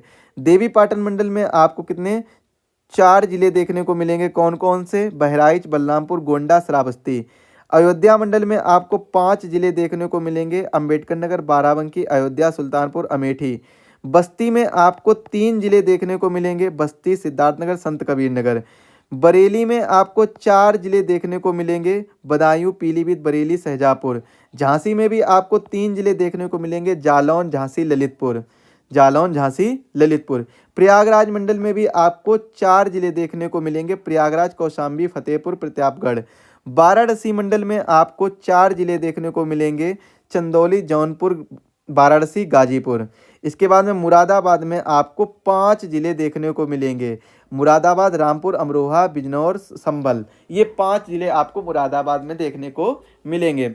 अब देखिए क्या निकल के आ रहा निष्कर्ष कि जो सबसे बड़े मंडल हैं वो कौन कौन से हैं? 6 ज़िले वाले हैं। एक तो हो जाएगा लखनऊ, एक हो जाएगा मेरठ, और लखनऊ और मेरठ ये सबसे बड़े मंडल हैं। सबसे कम जिलों वाले मंडल आजमगढ़ हो जाएगा, मिर्ज़ापुर हो जाएगा, सहारनपुर हो जाएगा, और बस्ती हो जाएगा, झांसी हो जाएगा। ये सबसे कम जिलों वाले मंडल हैं। तो इस चीज़ को भी आप लोग याद कर लीजिएगा, नोट कर लीजिएगा। चलिए अब हम बात करते हैं उत्तर प्रदेश के भौतिक विभाग के बारे में। तो उत्तर प्रदेश का जो भौतिक विभाग है इसको समझेंगे, इसको समझने का प्रयत्न करिए। तो ये जो एरिया है,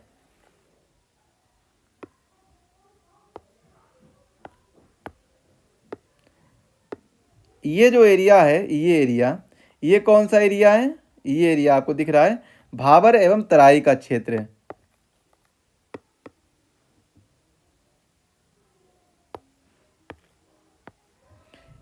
ये जो एरिया आपको दिख रहा है ये कौन सा है?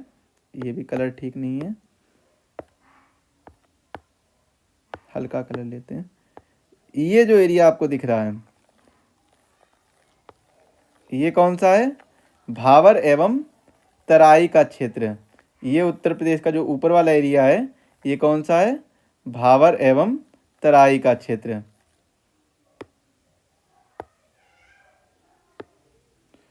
भाबर एवं तराई का क्षेत्र, तराई का क्षेत्र। इसके बाद में नीचे वाला एरिया, ये एरिया है,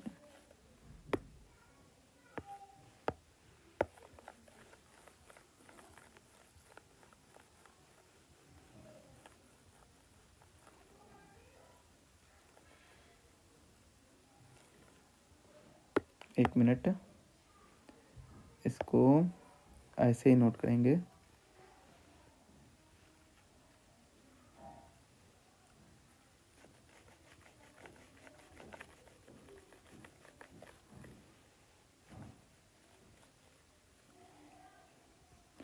ये जो एरिया आपको दिख रहा है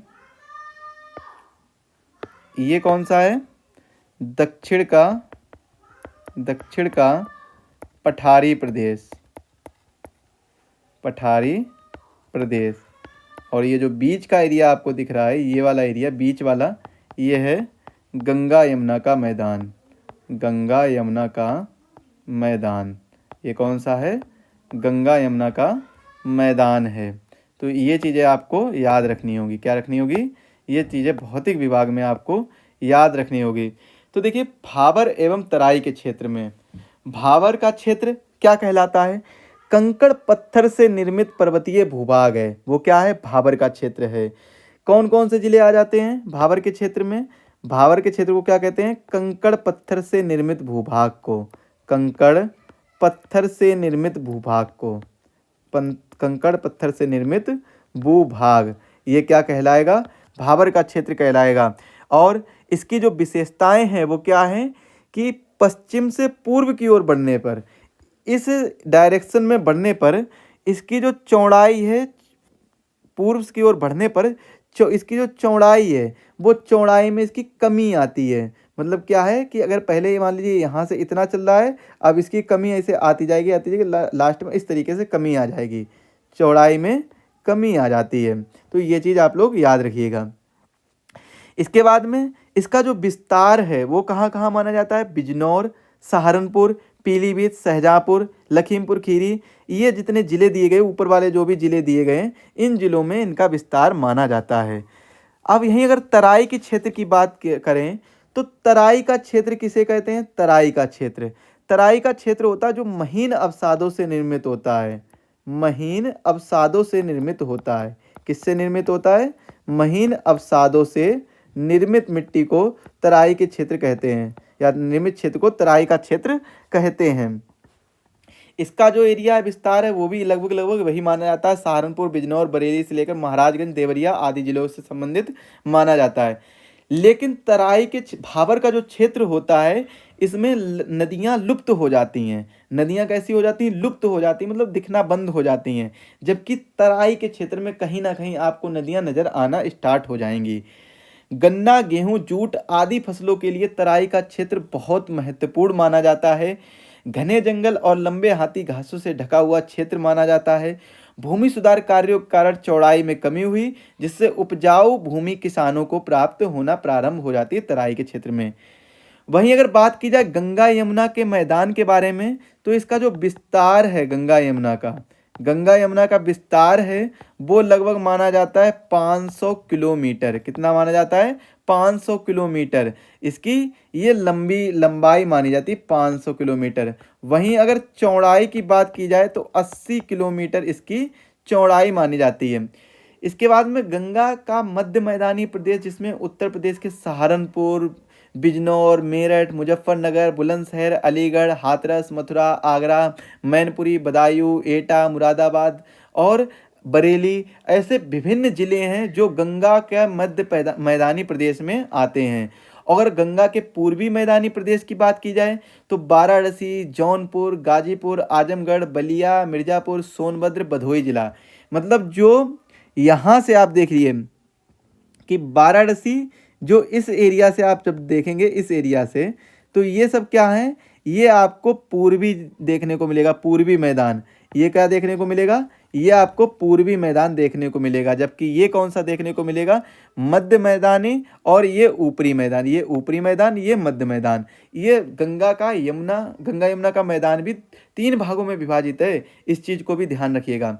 इसके बाद में दक्षिण का पठारी प्रदेश, जो दक्षिण का पठारी प्रदेश है, इसका जो क्षेत्रफल है वो 45,200 वर्ग किलोमीटर इसका क्षेत्रफल माना जाता है। इसका क्या माना जाता है? एरिया माना जाता है। इसकी जो सीमाएं हैं, पूर्व में केन नदी पर, पश्चिम में बेतवा और पाहुज नदी पर, उत्तर में गंगा तथा यमुना नदी पर, और दक्षिण में विंध्य पर्वत से इसकी सीमाएं लगी हैं। कैसे लगी हैं? पूर्व में, जो इस वाले पॉइंट को नोट करेंगे, पूर्व में केन नदी पर सीमाएं की बात हो रही है, केन नदी पर, और पश्चिम में बेतवा नदी और पाहुज नदी, उत्तर में गंगा और यमुना नदी, और दक्षिण में विंध्य पर्वत। दक्षिण में क्या है? विंध्य पर्वत से इसकी सीमाएं बनी हुई हैं। अगर इसमें सम्मिलित क्षेत्र की बात की जाए तो सम्मिलित क्षेत्र में बुंदेलखंड और बघेलखंड दोनों के क्षेत्र आ जाते हैं। दोनों के क्षेत्र देखने को आपको मिल जाएंगे।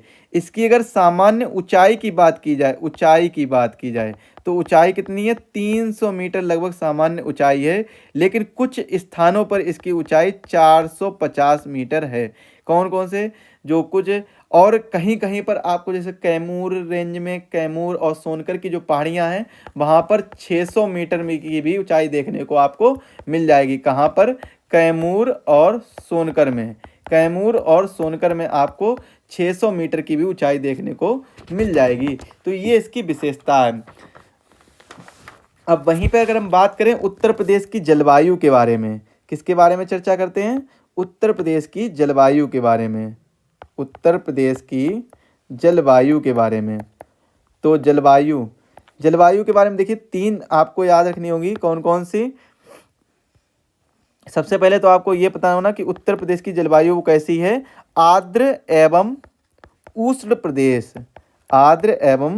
उष्ण प्रदेश की जलवायु यहाँ पर देखने को मिलेगी, जिसमें तराई क्षेत्र में 180 सेंटीमीटर अधिकतम वर्षा हो जाती है, और 120 से 180 सेंटीमीटर अधिकतम वर्षा हो जाती है, और पूर्वी उत्तर प्रदेश में 100 से 120 सेंटीमीटर वार्षिक वर्षा होती है। जबकि जो साधारण आर्द्र एवं उष्ण प्रदेश हैं, वहाँ पर 80 से 100 सेंटीमीटर वार्षिक वर्षा होती है। जलवायु की बात की जाए तो उत्तर प्रदेश में 3 ऋतुएं मुख्यतः पाई जाती हैं। कौन कौन सी 3 ऋतुएं हैं?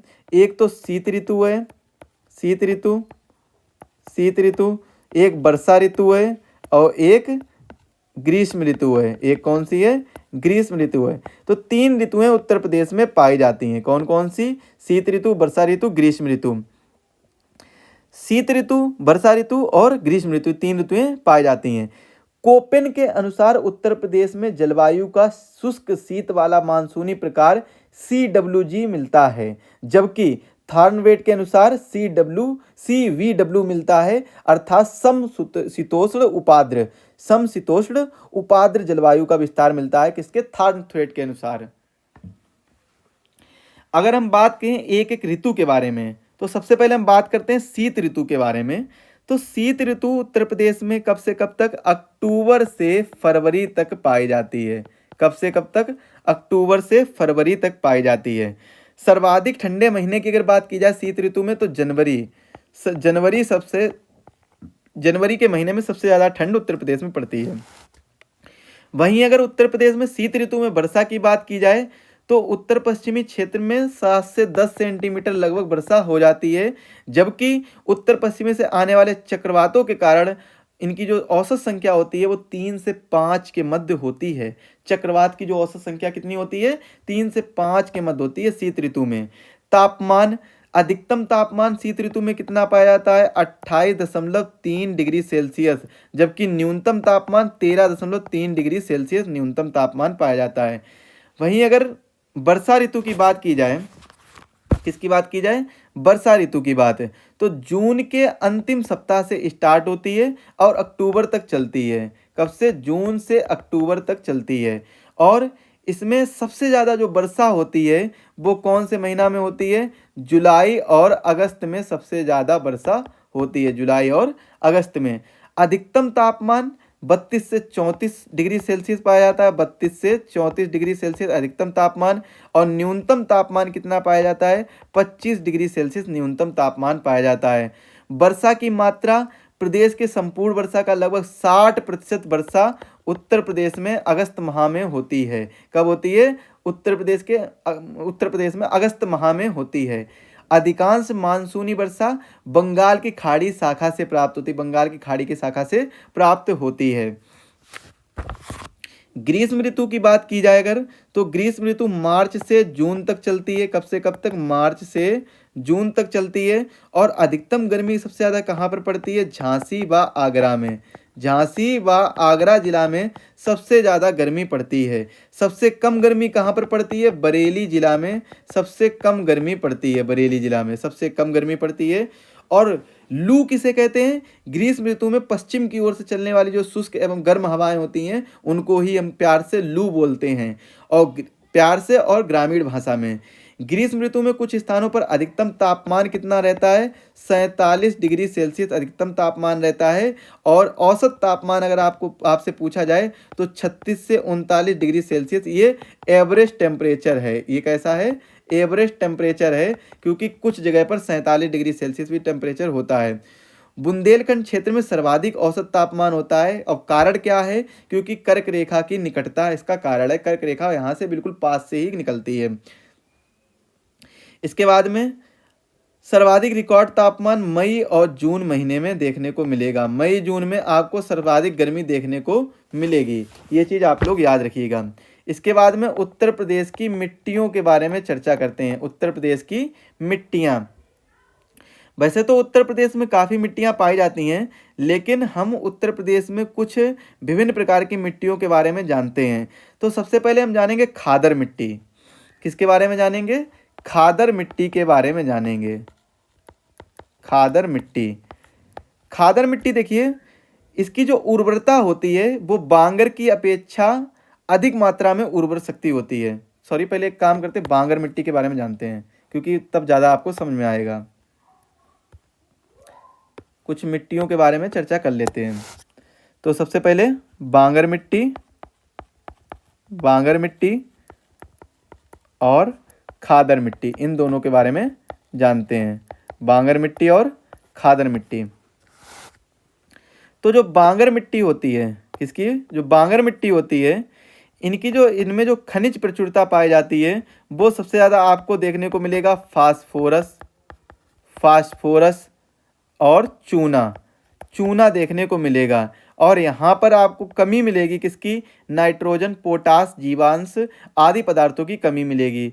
और उत्तर प्रदेश के पूर्वी भाग में बांगर मिट्टी को दिया गया नाम है बांगर मिट्टी, जो पूर्वी भाग में बांगर मिट्टी को ही बोला जाता है।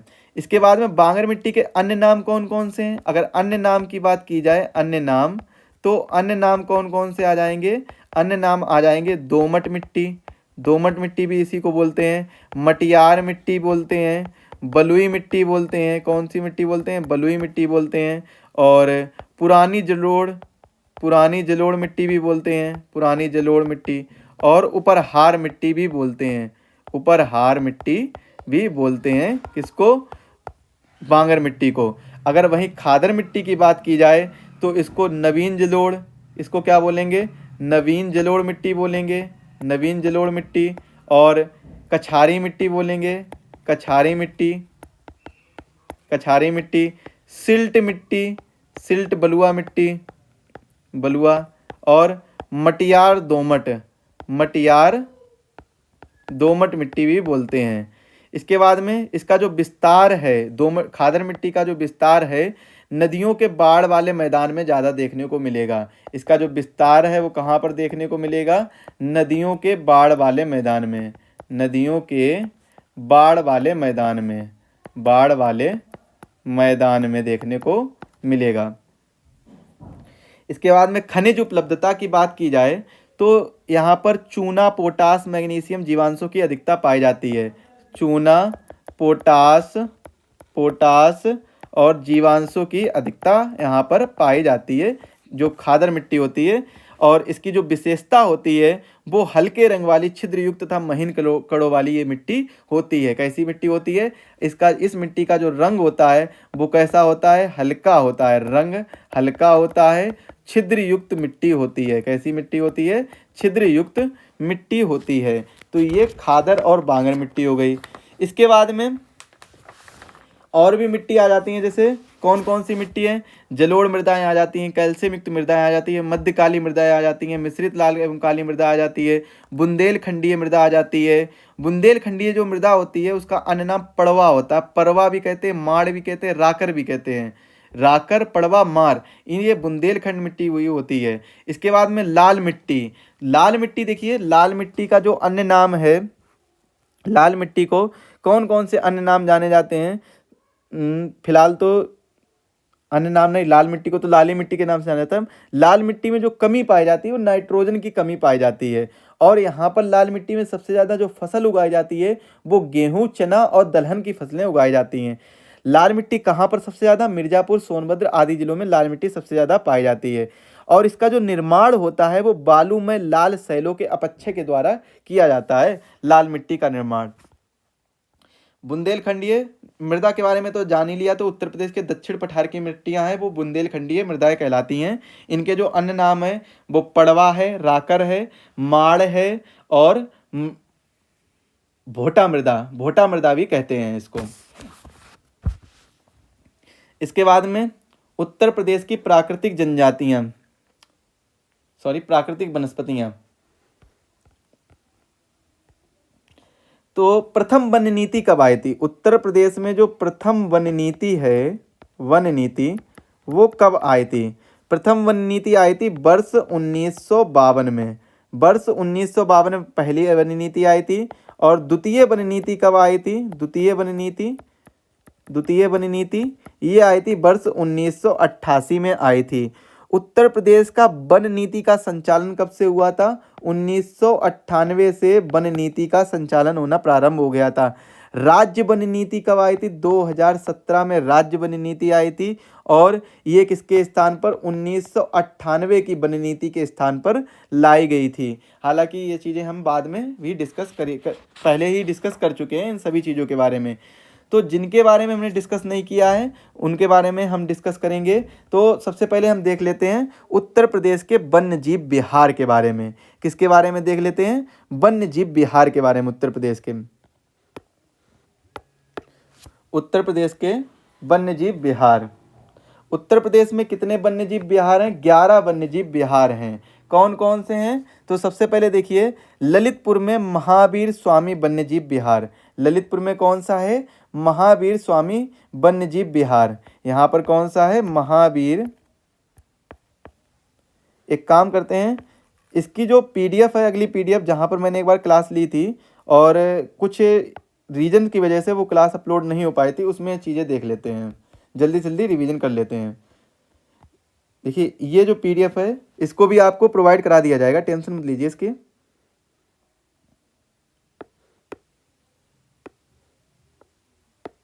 हाँ जी, देखिए हस्तिनापुर वन्यजीव विहार 1986 में इसकी स्थापना होती है। जो देखिए ये आपको देखने को मिलेगा कहाँ पर? ये मिलेगा आपको मुजफ्फरनगर, मेरठ, बिजनौर यहाँ पर और मुरादाबाद, इन जगहों पर हस्तिनापुर वन्यजीव विहार देखने को मिलेगा। इसके बाद में लखीमपुर खीरी में किशनपुर वन्यजीव विहार, जिसकी स्थापना 1972 में हुई है। और इसके बाद में कतरनिया घाट वन्यजीव विहार 1976 में इसकी स्थापना होती है, ये बहराइच में देखने को मिलेगा। इसके बाद में सोहेलेवा वन्यजीव विहार जो बलरामपुर, गोंडा, श्रावस्ती में देखने को मिलेगा। इसके बाद में सुहागी बरवा वन्यजीव विहार 1987 में इसकी स्थापना होती है, ये महाराजगंज में देखने को मिलेगा। इसके बाद में कछुआ वन्यजीव विहार हो गया, कछुआ वन्यजीव विहार ये आपको वाराणसी में देखने को मिलेगा। इसके बाद में 1989 में इसकी स्थापना होती है। चंद्रप्रभा वन्यजीव विहार, इसकी स्थापना 1957 में होती है, ये आपको चंदौली में देखने को मिलेगा। इसके बाद में मिर्ज़ापुर और सोनभद्र में आपको कैमूर वन्यजीव विहार देखने को मिलेगा, जिसकी स्थापना 1982 में होती है। और रानीपुर वन्यजीव विहार ये आपको बांदा में देखने को मिलेगा, जिसकी स्थापना 1977 में होती है। ललितपुर में महावीर स्वामी वन्यजीव विहार 1977 में इसकी स्थापना होती है। और आगरा और इटावा में दो जगह पर, इनके दोनों बॉर्डर पे आपको देखने को मिलेगा राष्ट्रीय चंबल वन्यजीव विहार, जिसकी स्थापना 1979 में होती है। ये कुल 11 वन्यजीव विहार हैं। कितने वन्यजीव विहार हैं? 11। अब हम पक्षी विहार के बारे में चर्चा करते हैं, जिनकी संख्या कितनी है? 14 है। पक्षी विहार के बारे में जनसंख्या कितनी है? 14 है। तो यहां से देखते हैं, गौतम बुद्ध नगर में ओखला पक्षी विहार 1990 में, शेखा झील अलीगढ़ में 2016 में, पटना जो कि सबसे छोटा पक्षी विहार है 1991 में इसकी स्थापना हुई थी। और आगरा और इटावा में सूर सरोवर पक्षी विहार 1991 में इसकी स्थापना होती है। इसके बाद में महोबा में विजय सागर पक्षी विहार 1990 में इसकी स्थापना होती है। और रायबरेली में देखिए समसपुर आपको 1987 में इसकी स्थापना होती है, रायबरेली में देखने को मिलेगा। और प्रतापगढ़ में डॉक्टर भीमराव अंबेडकर पक्षी विहार 2003 में इसकी स्थापना होती है। बलिया में आपको जयप्रकाश नारायण या फिर सुरहा ताल के नाम से भी जाना जाता है, 1991 में स्थापना हुई है। और इसके बाद में पार्वती अरंगा, यहाँ से देखेंगे समन पक्षी विहार आपको कहाँ पर देखने को मिलेगा? मैनपुरी में देखने को मिलेगा। कहाँ पर? मैनपुरी में आपको समन पक्षी विहार देखने को मिलेगा। इसके बाद में लाख बहुसी, ये आपको देखिए कन्नौज में देखने को मिलेगा। लाख बहुसी पक्षी विहार 1989 में इसकी स्थापना होती है। हरदोई में आपको सांडी पक्षी विहार 1990 में। उन्नाव में आपको शहीद चंद्रशेखर पक्षी विहार 1984 में इसकी स्थापना होती है। पार्वती अरंगा आपको देखने को मिलेगा गोंडा में। संत कबीर नगर में, ये देखिए संत कबीर नगर है, बखीरा पक्षी विहार 1980 में इसकी स्थापना होती है, ये आपको देखने को मिलेगा। बाकी ये उत्तर प्रदेश की नदियां हैं जिनके बारे में हमें पढ़ना है। देखिए उत्तर प्रदेश की नदियां, ये आपको यमुना देखने को मिल रही होगी, तो यमुना ये निकल के आ रही है और ये सीधे बॉर्डर बनाते हुए और हरियाणा होते हुए, दिल्ली होते हुए ऐसे फिर से इंटर करेगी उत्तर प्रदेश में और जाकर सीधा जो प्रयागराज है, प्रयागराज से संगम बनाएगी। किसके साथ? गंगा नदी के साथ। गंगा नदी के साथ। और गंगा नदी और रामगंगा नदी कन्नौज में आकर मिल जाएंगी। कहाँ पर मिल जाएंगी? कन्नौज में आकर मिल जाएंगी। इसके बाद में शारदा नदी आएगी और ये सीतापुर में देखिए आपको घाघरा नदी से मिलेगी। इसके बाद में गोमती नदी, गोमती नदी जाकर सीधा ये आपको मिलेगी यहाँ, ये गोमती नदी आ जाएगी। गोमती नदी ये भी गंगा नदी के साथ संगम बना लेगी जाकर। शारदा नदी घाघरा नदी के साथ मिलकर ये भी बलिया के साइड बाद में पहुंचकर, बलिया से थोड़ा सा बिहार में पहुंचकर ये गंगा नदी के साथ में मिल जाती है। राप्ती नदी घाघरा नदी के साथ मिल जाती है, और नारायणी नदी ये भी घाघरा नदी के साथ मिल जाती है। इसके बाद में दक्षिण भारत की नदियों में चंबल नदी है, इसके बाद में सिंध नदी है, ये सब यमुना नदी से मिलती हैं। बेतवा नदी, केन नदी ये भी यमुना नदी से मिलती है। और इसके बाद में जो टोंस नदी है ये गंगा यमुना के संगम के बाद गंगा नदी से मिलती है। इसके बाद में सोन नदी ये और रिहंद नदी, सोन नदी निकलती है और रिहंद नदी जाकर सीधे सोन नदी में मिलती है और बाद में जाकर ये आगे बढ़ जाती है। इसके बाद में देखिए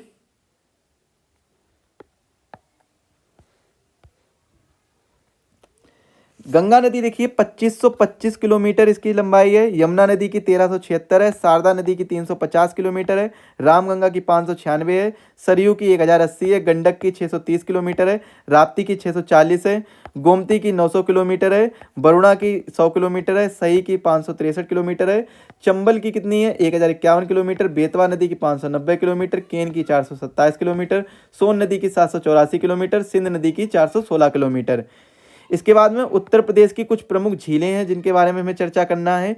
एक शुक्रताल झील है, शेखा झील है, गौर झील है, फुलहर झील है, बड़ा ताल झील है, और दहार या भिजवाना झील है, चित्तौड़ झील है, प्रयाग झील है, सीताकुंड एवं बक्रकुंड है, चक्रकुंड, केरला झील, दखन झील, रामगढ़ झील। तो ये सभी आपको मैप के माध्यम से दी गई हैं, इन सभी को आप लोग याद कर लीजिए, बहुत ही इंपॉर्टेंट है। और रामसर स्थल उत्तर प्रदेश में कितने हैं 10 हैं, इन सभी 10 स्थलों के बारे में आप लोग रट लीजिए, ये जरूर पूछे जाएंगे। एक तो ये देखिए हैदरपुर आर्द्रभूमि जो कि आपको मुजफ्फरनगर बिजनौर में देखने को मिलेगा। बुलंदशहर में ऊपरी गंगा नदी का ब्रज घाट जो मोरोरा तक है फैला हुआ है उसको देखने को मिलेगा। समन पक्षी विहार जो कि मैनपुरी में ये भी रामसर स्थल में आता है। सांडी पक्षी विहार जो कि हरदोई में ये भी रामसर स्थल में आता है। पार्वती रंगा गोंडा में ये भी रामसर स्थल में आता है। इसके बाद बखीरा पक्षी विहार जो कि संत कबीर नगर में है ये भी रामसर स्थल में आता है। रायबरेली में समसपुर पक्षी विहार, और उन्नाव में नवाबगंज पक्षी विहार, और इटावा में सरसई नागर पक्षी विहार, और सूर सरोवर है आगरा में। ये सभी रामसर स्थल हैं।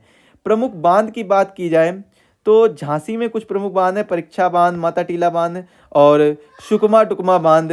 ये किस नदी पर है? बेतवा नदी पर हैं।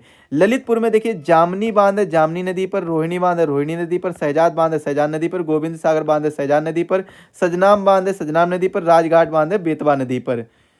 इसके बाद में सोनभद्र में देखिए कनहर बांध है, और चंदौली में चंद्रप्रभा बांध है, और मुसखंड बांध है, कर्मनासा नदी पर। ये दोनों बांध हैं। चंद्रप्रभा नदी पर है। इसके बाद वाराणसी में अरहोरा गराई बांध है। इसके बाद में अगर मिर्जापुर की बात करें तो सरसी बांध, जिरगु बांध, अहरौरा बांध, मेजा बांध, ये सब क्या है? जो मेजा बांध है वो बेलन नदी पर, अहरौरा बांध गराई नदी पर, जिरगो बांध जिरगो नदी पर, सरसी बांध बखेर नदी पर हैं। तो ये सभी क्या है? कुछ प्रमुख बांध हैं। चलिए आज के सेशन के लिए बस इतना ही रखते हैं। मिलेंगे ऐसे ही एक शानदार सेशन में जिसमें हम यूपी जी को कंप्लीट फिनिश कर देंगे, और बस उसके बाद आपको कोई पढ़ने की जरूरत नहीं पड़ेगी। इसके बाद मिलेंगे अगले सेशन में। अधिक जानकारी के लिए आप हमारे ऐप को इंस्टॉल कर सकते हैं। ऐप में आपको सभी प्रकार के कोर्सेस मिल जाएंगे, बहुत ही कम कॉस्ट में कोर्स मिलेंगे। जैसे कि यूपी जीके का कोर्स आपको मात्र 49 रुपये में मिल जाएगा, बहुत ही कम कॉस्ट का है। आपको सभी पीडीएफ आपको बहुत ही अच्छे ढंग से तैयार की गई पीडीएफ आपको बिल्कुल फ्री में प्रोवाइड की जाएंगी।